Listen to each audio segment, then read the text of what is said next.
Hello everyone, it is the Badger and I think it's another lovely day for a game of Devil May Cry 3, Mission 17, Inner Demons. Confront your shadow. Today we're going to be skipping past the customized scene because, due to numerous rendering errors, I accidentally completed this level and gained everything that it had to offer, so I didn't want to spoil anything for you. We'll be moving on with Beowulf, Rebellion, and today we'll be using the Trickster style. Trickster style is a little unusual for me. I'm more prone to Royal Guard or Swordmaster at this point. And we also got the Kalia Ann. Does a fair amount of damage, short range, and we're not going to be going through that room because it's filled with demons, activated with Devil Trigger, and they are a bitch to kill. I generally go in there if I like a little bit of an endurance test, but today I really didn't feel up to it. Especially since I've actually lost some of my skill from when I last played this through. I would probably have nearly died. Even though there is an activation switch that you have to hit and you can turn off their Devil Trigger, but that's neither here nor there. Until then, we're just going to do some simple rudimentary 3D platforming. 3D, the world of platforming that should never have been entered. It fills many veterans of Mario and Sonic with disgust!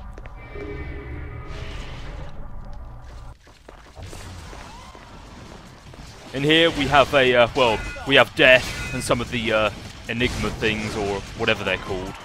I don't know why, but I got a little bit rocket happy because the one problem with the Kalia Ann, as much as it does fucking insane damage for a gun, the short range and long reload time to get out of the animation really will fuck your shit up.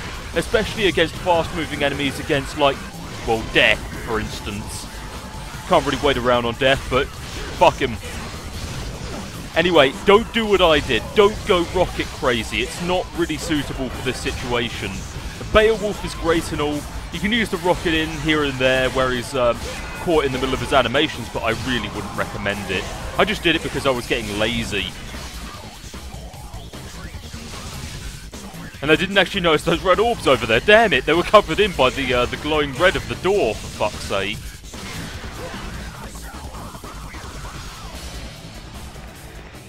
This is actually a completely optional room, but I do recommend that you go through it. There's a fair amount of red orbs to be gained here, and actually a complete green orb, which will restore a lot of your health. Just right over here. Ching. And I pop into the store, but we're just going to skip past that, because I don't even know why I went in there. Just had a look. In here will be a blue orb fragment, and unfortunately I actually completed a blue orb fragment without even realising it.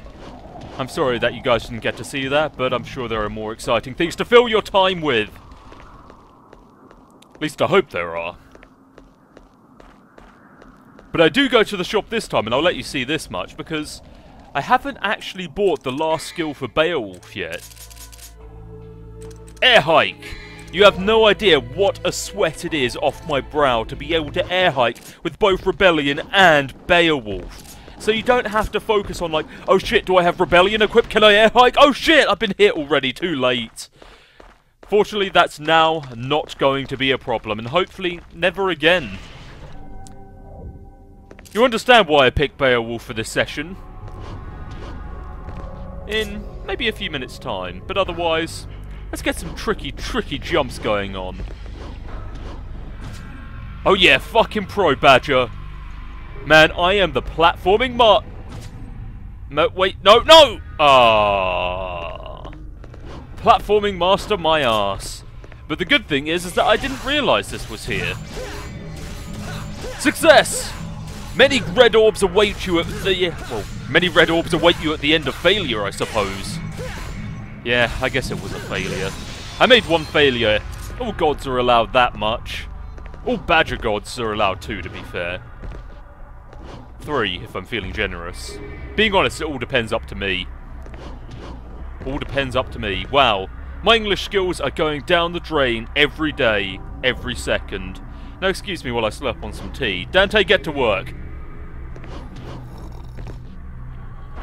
Refreshing. And with that, we have more platforming to do. And by platforming, I mean retarded jumps, like this one. I don't even know why I did that. Fortunately, we don't have to go too far. That's the nice thing about this little platforming segment. There's actually a lot of opportunity to just land on, well, blocks that are just randomly strewn about. Don't have to panic too much, just take it chill, take it easy. This party's getting relaxed, as Dante would probably say. Boom! Oh yeah, I have Trickster style. Boom! And there we are, already at the top of the platforming segment. That's a familiar sound. A familiar mini-boss, in fact. I've never really understood. Arkham is already in hell. So why is Jester here? Why? No, you are in hell. We have not gone to hell. We are still in the fucking tower. Anyway, Jester has not changed that much. You just have to fuck his shit up the regular way. Shoot at him until he gets exhausted, slash him up a bit. Jump about the confetti and dodge his salty balls of death. Fortunately, Trickster style actually seems to be a massive help here. I have no idea, but it seems like the balls home in on you, and it's really hard to tell that with the magnitude of them all. There's literally a million balls coming for your face this summer. And while you're at it, you just go, well, what the fuck, how do I dodge all of these? Well, a simple Trickster to the side, back or front actually, you know, saves your ass a lot more than you'd like to admit. But sometimes you can just dash straight into one that was off screen. Like I did just a few seconds ago, had you not noticed, I don't know. Come on, no. The most unfortunate thing about this this general boss fight is just how long it takes. When he's actually standing in the centre, all of your attacks do absolute minimal damage. And the time that he spends just exhausted and flapping himself off becomes shorter and shorter, and it takes like maybe up to 4 to 8 tries to fucking finally defeat him. It can take a little longer if you're not really prepared for it because of the simple fact of what happens after 50%.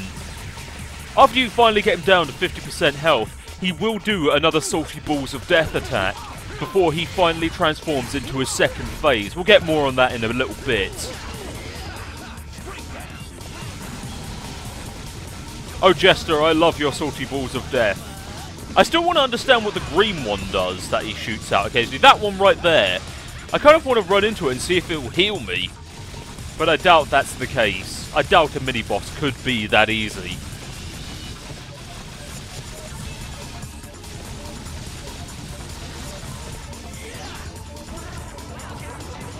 Welcome to Phase 2. A bit of a bitch of a fight, especially if you don't have Swordmaster. You'll see why in just a second. In this attack, you may not be able to tell, but the red lines are actually impassable and you cannot move into the next section. So you're pretty much restrained to the current location which you are in, and all you can really do is trickster about for a while. As you can see, he proceeds as normal as you shoot, but gets exhausted. But the thing is that he's too high to actually strike. I'm not sure if striking the ball actually does any decent amount of damage, so I just decide to rocket his ass. His ass needs a rocketing. From the Badger Codex 16.3. The most unfortunate thing about this is that, yeah, I'm pretty sure this scene speaks for itself. Dodge his hand, dodge the balls, dodge everything. And also you get to stare at his shitty little face making migraine looks at you. It's like the moon out of Zelda, Majora's Mask. I almost said Twilight Princess for a second there. Being honest, considering the reputation that the moon actually has, I'm surprised it hasn't made a return yet.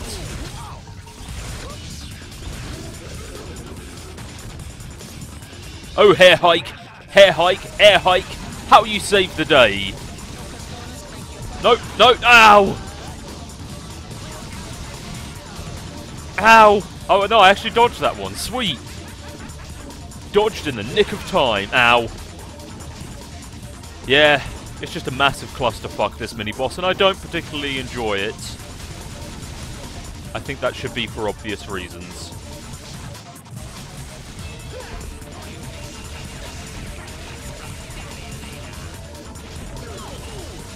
Being honest, I would have preferred it had they kept it out of the game. I don't even know why they bothered to bring it back in.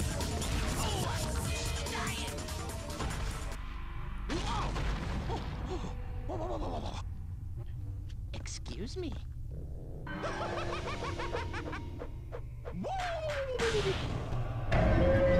And that's the last we see of Jester, folks. For good. He's dead, technically. Sort of, not really.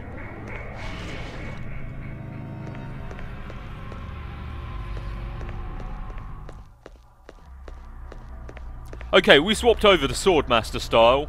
Sorry for the little cut in editing here, but I can't really let you see the style gauge. Okay, I guess that just gave it away. There's going to be a new style, guys! How about that? But what could possibly happen to add to goddamn Dante's new Tyriad? I think there's a word like that that makes sense.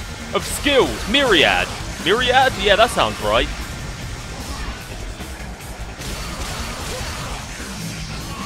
And a final appearance from the Dollar Hands. I'm not sure if we see them anymore after this, but it's nice to see them make a nice return.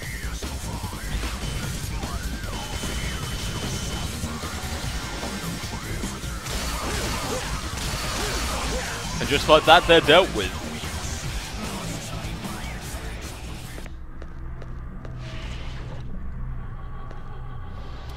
The Trial of Skill. You might remember this from such episodes as... What? Do you really expect me to remember my own episode numbers? Fuck that. I actually sort of regretted taking off Trickster style at this point, because it's actually extremely helpful for this part. I guess you may understand why.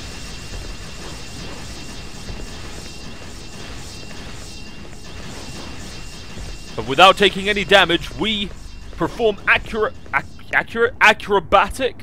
You know what, let's just get up the tower. I'm tired of saying words I keep forgetting. Pitch Black Void, we met Lady here. She shot us in the forehead, we dropped her off a building. The start of a very nice relationship. I do that to all my girlfriends, by the way. You have to be certainly woman enough to be my girlfriend. Motherfuckers. Boom!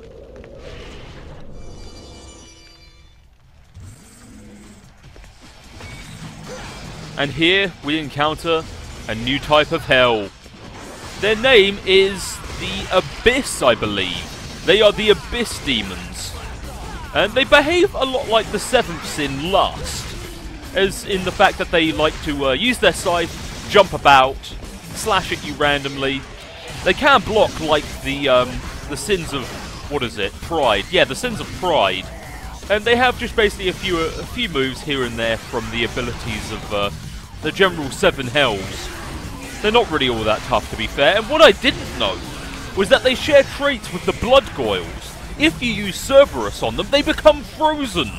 I had no idea about this until I looked it up on the wiki not too long ago. I wish I had known this. I might have given Cerberus a bit more respect.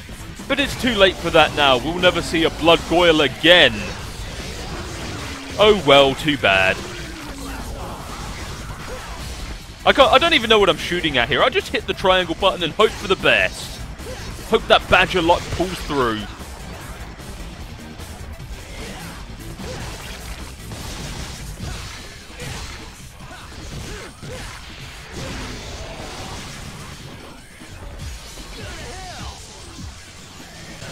Well, we are going to hell, Dante. You will see shortly that we are, in fact, actually going to go to hell.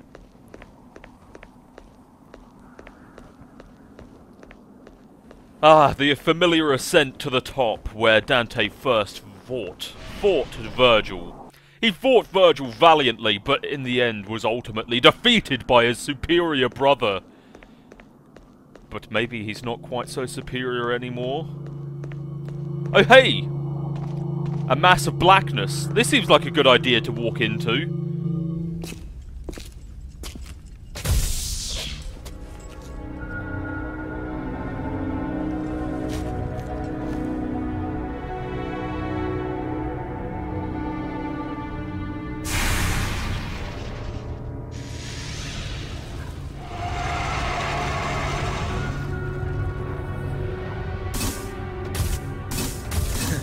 I know why you're here. You're here to ask me some questions. Well, too bad. I've already answered them myself. I don't need you anymore.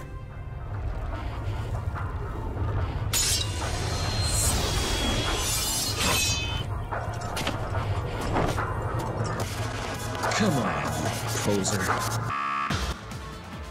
Okay, so this is the Doppelganger fight.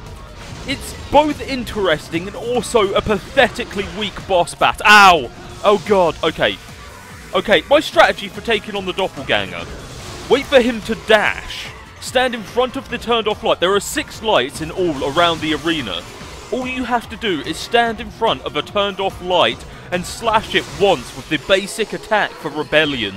It will instantly turn on the light and shatter his demonic form to reveal himself as Dante, or Dante's shadow rather. The one thing about it is that Beowulf does fucking tons of damage to him. He is extremely easy and you can just rinse and repeat this. He gains no new attacks. If you stand within the light for too long, he actually just turns the light off. Big whoop! Oh god, and okay, so what else there is about the Doppelganger? A lot of you might have an interest in what the Doppelganger actually means. I had a quick look of it on the wiki. It's a German myth, well, it's a German word. It means two walker or something like that. The second walker or something like that. I don't know German. But the thing is, the thing about the Doppelganger is that it will often take a malevolent stance. It's malevolent? Oh, never what? Okay, let's try this again. The Doppelganger is someone that will come to you in a time of need, often looking like yourself. He has no shadow, and he also comes to give you advice, ask some questions. The thing is, that's why Dante went, let me guess, you're here to ask me some questions. That's because the Doppelganger is traditionally said to, well, as I said earlier, ask you some questions. And other than that, that's pretty much all there is to him. He's really not hard. If you get beat by him more than once, I am extremely disappointed in you. You may not be using Swordmaster style, I may be able to cut you some slack for that one. But I can't remember ever having trouble with Doppelganger. Do not try to take the short amount of time that you have after first activating the light. Always go for the full 6 runner. Get all 6 lights, slash the fuck out of him with Beowulf, I guess it's slashing. They have spikes on them. You can slash with spikes, I guess.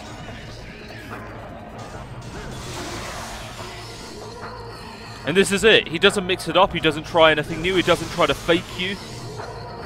He just sort of does the same thing over and over.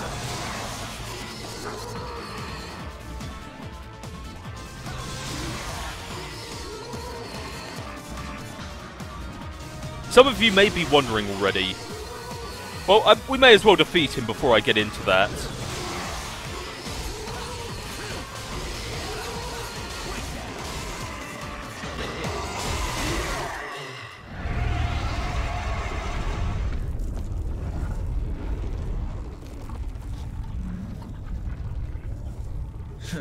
Thought I lost my shadow for a sec.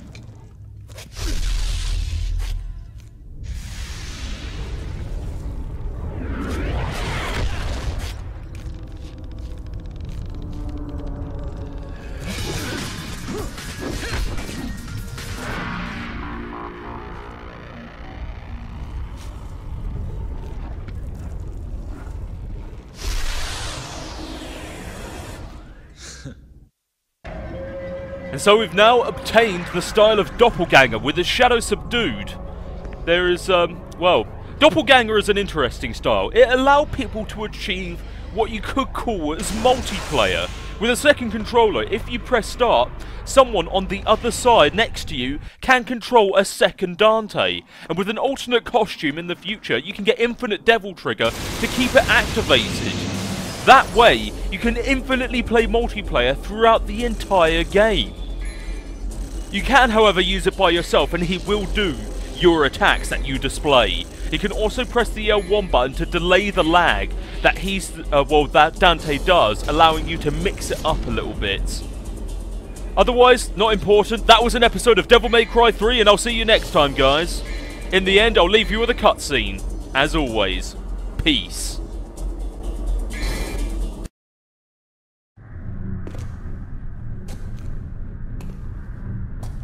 Well then, let's wrap up this crazy party, shall we?